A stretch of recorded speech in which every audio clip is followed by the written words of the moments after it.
Olá, pessoal, tudo bem? Hoje nós vamos começar o capítulo 14, né? Prestando auxílio, né? Prestando assistência. É, a gente lembra que nós estamos acompanhando o desencarne do Dimas, né?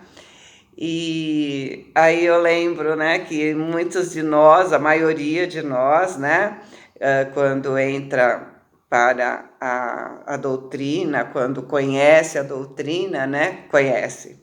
A gente pensa que conhece, né? É, a gente diz que quer ir para uma colônia direto, que a gente acha que, assim, por a gente estar nesse meio, né, como o Dimas, né, a gente já desencarna, já ganha um par de asas e vai direto para uma colônia 5 estrelas, né? Uma colônia top. E a gente fala assim, eu não quero nem passar por uma colônia por uma pronto-socorro, né? Que eles chamam, né? Por uma assistência assim. É, então a gente está vendo que não é bem assim, né? Que passar por uma assistência, passar por uma ajuda nesse pronto-socorro é um privilégio. É um privilégio que não é dado a qualquer um, né? Não é qualquer um que merece todo esse mimo, toda essa gentileza, né? Todo esse carinho. Para que quando ele chegue na colônia, né, ele já esteja bem, ou pelo menos já não vai direto, né? Não tem aquele choque, enfim, tudo preparadinho, bonitinho. Então agora a gente tem que repensar, né? A partir desse capítulo, do capítulo anterior, do capítulo seguinte, né? Nós temos que repensar na nossa posição, né? E então ele vai começar, né? Meus companheiros de missão pareciam menos interessados em seguir o caso de Dimas durante a noite. Inclusive Jerônimo, reservando-se para a continuidade do esforço no dia seguinte, quando deveríamos transportá-lo até ao abençoado abrigo de Fabiano. Não se verificava o mesmo quanto a mim. Desembaraçando-me dos laços físicos no outro tempo, não consegui efetuar observações educativas para o meu acervo de conhecimentos. O choque sensorial no transe para minha personalidade ainda desatenta diante das questões do espírito eterno me impediram a análise minuciosa do assunto. Agora, porém, a oportunidade poderia fazer mais luz à minha alma quanto à posição dos recém-desencarnados diante do sepultamento. Expondo ao assistente o meu propósito de aprender, recebi dele a mais ampla permissão. Poderia visitar a residência de Dimas à vontade, lá permanecendo durante as horas que desejasse. Uau! Ele estava radiante, né, gente? Imagina ele conseguir uma permissão de ir sozinho seguir o caso, aí tem, né? E por que que ele estava indo para casa de Dimas? Porque naquela época, né, o velório era na residência do morto, era na sala, em algum quarto, enfim, não existia velório ainda, né? Então, a permissão de Jerônimo me enchia de prazer, ele diz, né? Não só pela ocasião de me enriquecer na esfera prática, mas também porque o fato em si era bastante expressivo. Pela primeira vez, um companheiro de trabalho com autoridade suficiente concordava com meu humilde desejo de operário. O consentimento representava preciosa conquista. Constituía a liberdade instrutiva com a responsabilidade da minha consciência. e confiança de meus superiores hierárquicos. Deixando a casa transitória em plena noite, me vi no ambiente doméstico, onde o amigo me desfizera dos elos da matéria mais espessa. Entrei. A casa se enchia de amigos e simpatizantes, encarnados e desencarnados. Não havia quaisquer serviço de defesa. Presta atenção nessa frase. Não havia quaisquer serviços de defesa.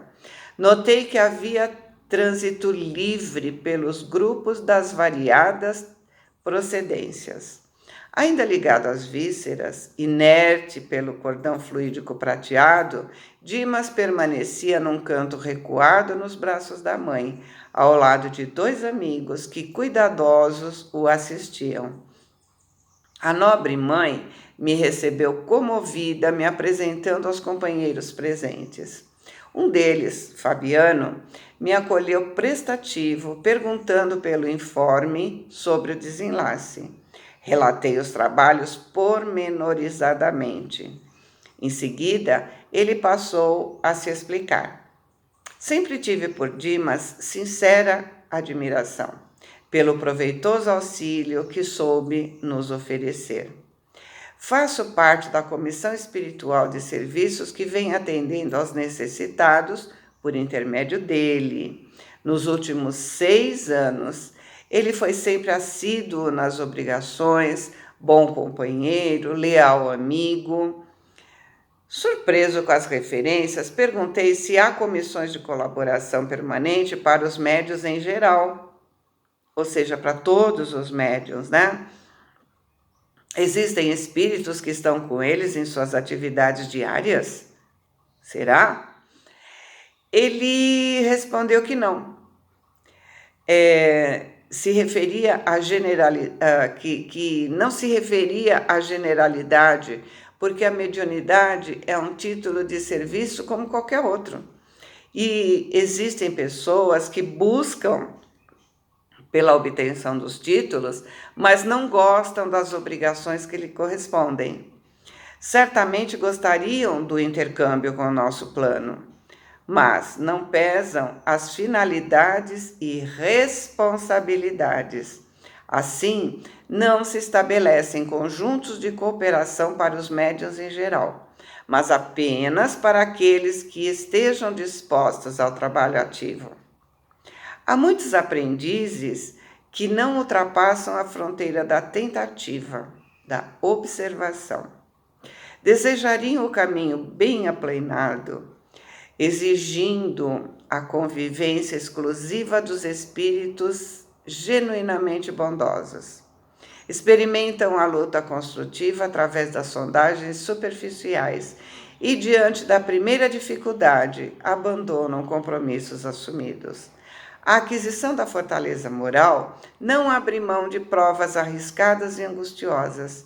Entretanto, diante das exigências naturais do aprendizado, se dizem feridos na dignidade pessoal. Não suportam a aproximação dos infelizes encarnados ou desencarnados, estacionando a menor picada de dor. Para semelhantes experimentadores, seria extremamente difícil a formação de equipes eficientes, representativas do nosso plano. Não se sabe quando estão dispostos a servir.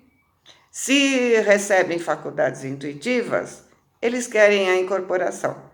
Se contam com a vidência, querem a possibilidade de doar fluidos vitais para os fenômenos de materialização. Ou seja, a maioria não está satisfeito com a mediunidade que veio para trabalhar. Sempre a do outro é melhor. Como seria se fosse diferente? A gente não assume a mediunidade que a gente trouxe, não assume o trabalho que nos espera.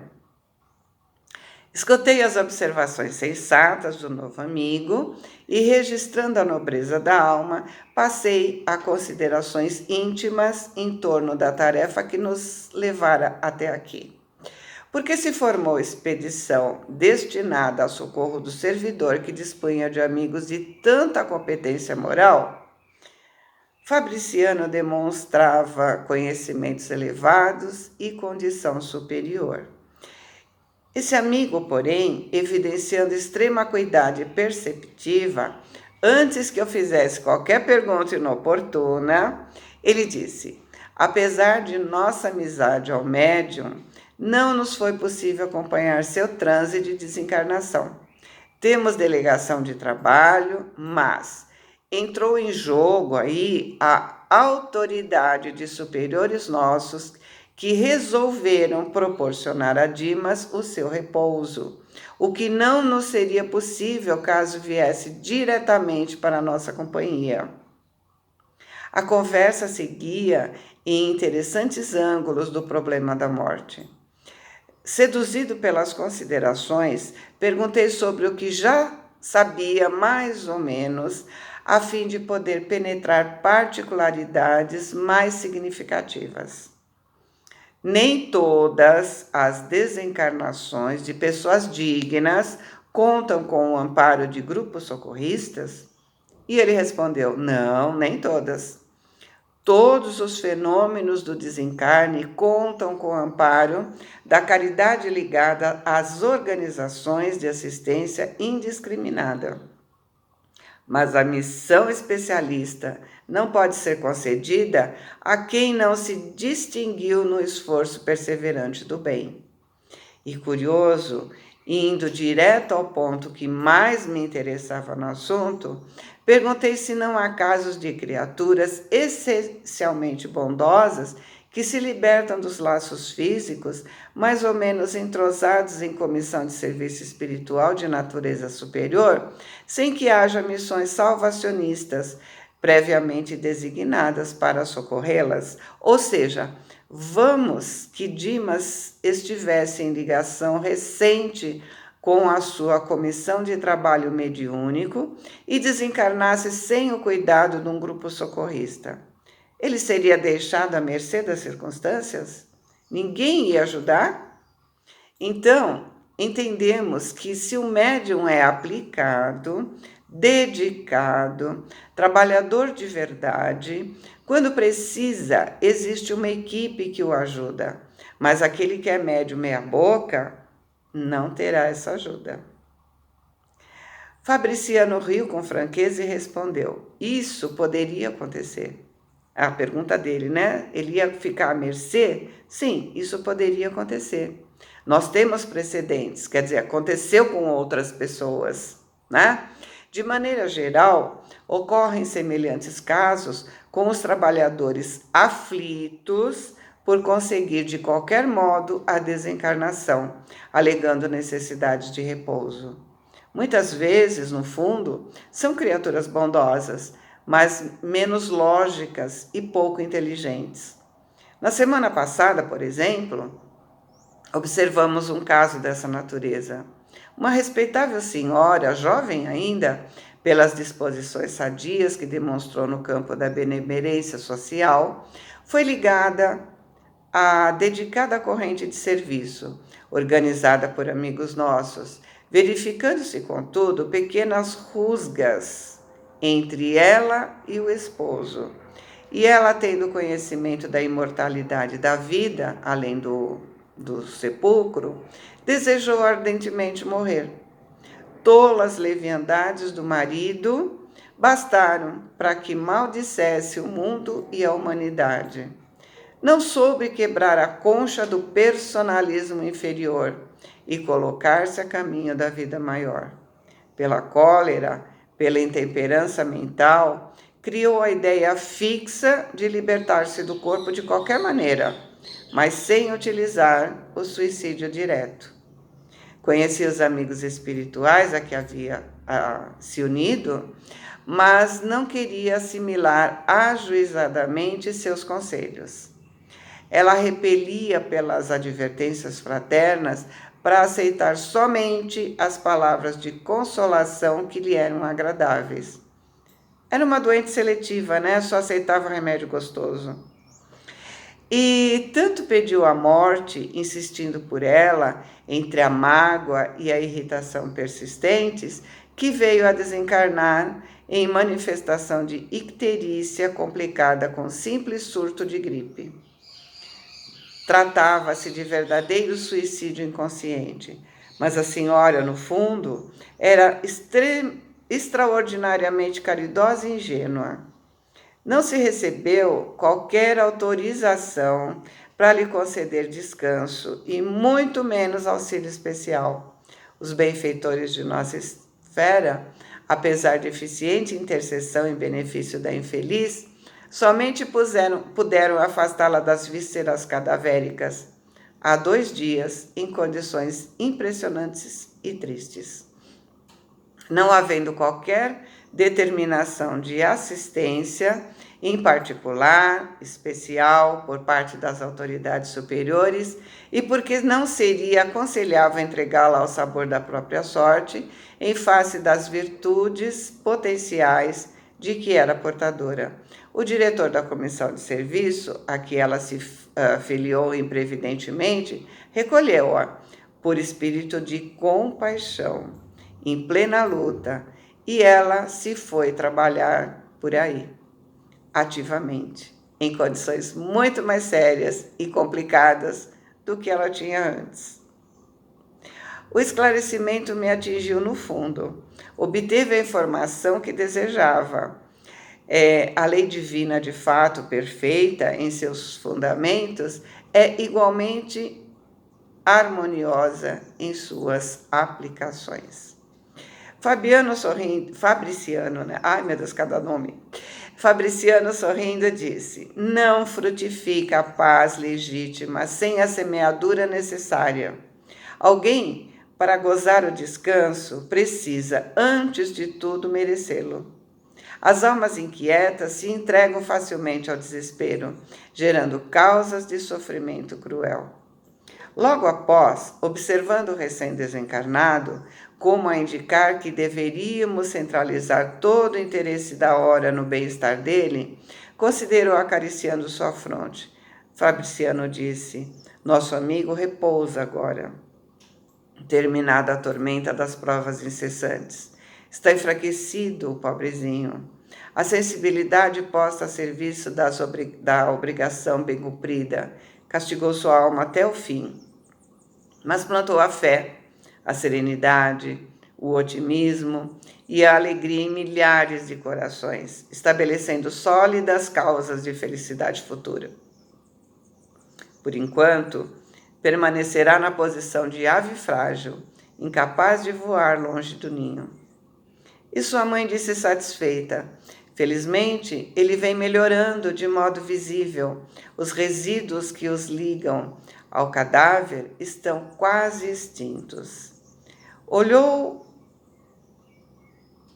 Ele passou a olhar, né, pelos ângulos da modéstia residência e acrescentou: se fosse possível receber maior cooperação dos amigos encarnados, seria muito mais fácil o seu restabelecimento integral.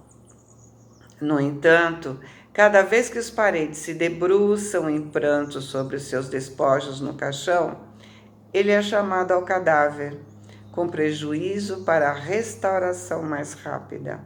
Por isso que eu falei, né, da gente mudar o nosso pensamento em termos de não estar tendo velório agora, tá? Lamentavelmente, porém, tornou Fabriciano, nossos irmãos encarnados não possuem a chave de reais conhecimentos para a organização adequada a essa hora. Não sabem o que estão fazendo. Em vista disso, respondeu a mãe conformada, insisto para que Dimas durma, embora o sono, que poderia ser calmo e doce, esteja povoado de pesadelos. Diante da surpresa que me absorvia, o companheiro se apressou a me esclarecer. As imagens contidas nas evocações das conversas incidem sobre a mente do desencarnado. Olha que interessante, né? A gente já viu isso em capítulos anteriores, né, que a mente vai formando toda aquela egrégora em torno da gente, né? E aí não é diferente, né? O que ele está dizendo? As imagens contidas nas evocações das conversas incidem sobre a mente do desencarnado, mantido em repouso depois de rápido mergulho na contemplação dos fatos referentes à existência finda. E todas as vezes que as pessoas chegam perto do caixão e ficam falando, as imagens voltam às suas lembranças. Não somente as imagens. Por vezes, nossos amigos presentes, fecundos na conversação sem proveito, desenterram com tamanho calor a lembrança de certos fatos que trazem até aqui alguns protagonistas já desencarnados, ou seja, aqueles envolvidos naquela conversa deles, são atraídos para aquele local. Olha só. As afirmações ouvidas me levantaram a curiosidade. Fabriciano, entretanto, me aconselhou: espere alguns minutos na sala ao lado, onde os despojos recebem a visitação. Onde está lá o caixão, né? Na sala. Ele não estava na sala onde estava o caixão, ele estava na sala onde a mãe estava com ele, né? Obedeci. O velório apresentava o aspecto usual: flores perfumadas, semblantes fechados e conversações discretas. Ao lado do cadáver propriamente considerado, os amigos estavam reservados e circunspectos. Mas, a poucos passos dali, eram anedotas em torno do amigo em trânsito para o outro mundo. Pequenas e grandes ocorrências da vida do morto eram lembradas com gracejos e vivacidade. Ou seja, muitas piadinhas que normalmente a gente vê, né? Me aproximei de uma roda compacta em que se falava a respeito dele. Certo rapaz dirigiu-se a cavalheiro muito idoso, perguntando: Coronel, recebeu a conta? Olha que curiosidade mais sem propósito nessa hora. O velhote, preparando o fumo de rolo, né? Naquela época eles picavam o fumo, enrolavam para, né? Então ele preparando o fumo, por enquanto não, ele respondeu. Mas não me preocupo pela demora. Dimas sempre foi bom camarada e os filhos não esquecerão o compromisso do pai. É uma questão de tempo. Interessado em ressaltar as qualidades distintas do falecido e revelando suas boas disposições de historiador municipal, ele prosseguiu. Dimas era um homem interessante e excepcional. Sempre lhe invejei a serenidade. Em matéria de prudência, raras pessoas conheci semelhantes a ele.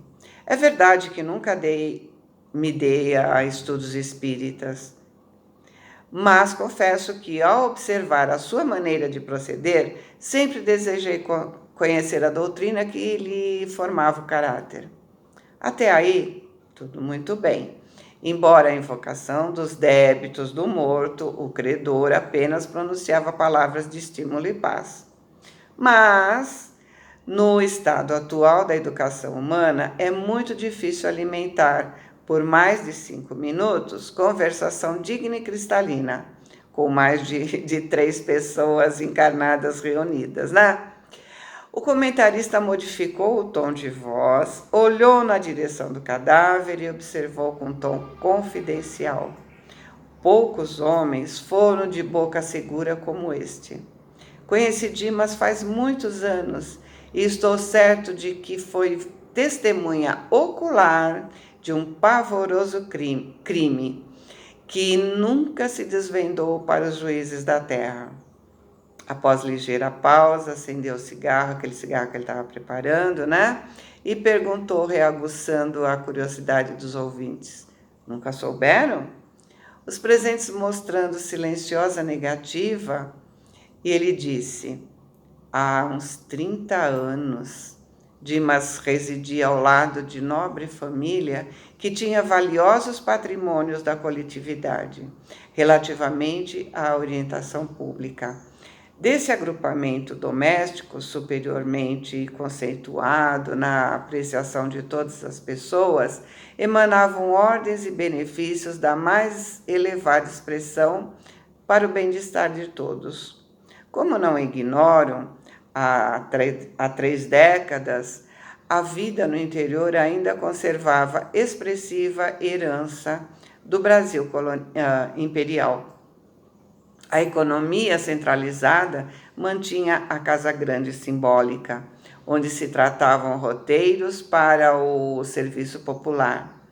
Situado na vizinhança da residência feudal como esta, nosso amigo levava a existência humilde de trabalhador, organizando o futuro de homens de bem.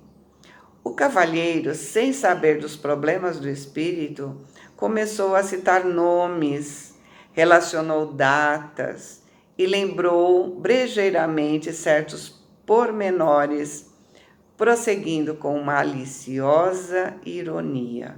Eu vou parar porque o caso é mais ou menos longo e aí nós já estamos com 26.